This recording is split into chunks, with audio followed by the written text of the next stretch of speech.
বাপকে বললাম বিয়ে দাও, বাপ বলছে তুমি বাচ্চা আছো। আমি বললাম আমি যে বাচ্চা, তোমার কোন অ্যাঙ্গেল আমার বাচ্চা মনে হয়, দেখো আমার দিকে তাকাও।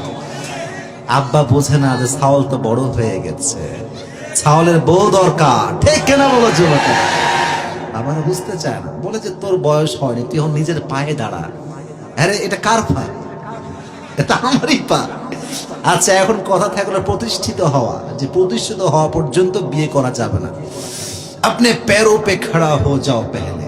এই যে ভাই নিজের পায়ে দাঁড়াইতে দাঁড়াইতে যৌবনের চাকা যে বন্ধ হয়ে যায়, এইটা আর কেউ বুঝতে চায় না। আগে বিয়ে, তারপর দেখা যাবে যে আমি কি হব। বাট একটা কথা বলে ফেলি, যেহেতু বাংলাদেশে আমরা বসবাস করি, টাকা ছাড়া বিয়ে করা it's really tough in Bangladesh. আর যতগুলো মেয়ে আছে তার 95% মেয়ে হচ্ছে দে আর ম্যাচ ফর মানি। টাকা আছে যেখানে, কিছু কিছু মেয়ে টাকা থাকলে টাকলাকে বিয়ে করতে এক মুহূর্ত দ্বিধাবোধ করে না।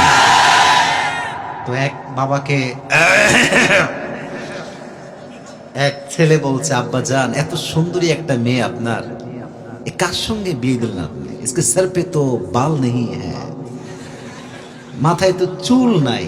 তো আব্বা বলছে क्या बात कर रहे हो बेटा, सिर पे बाल नहीं है तो क्या हुआ, जेब में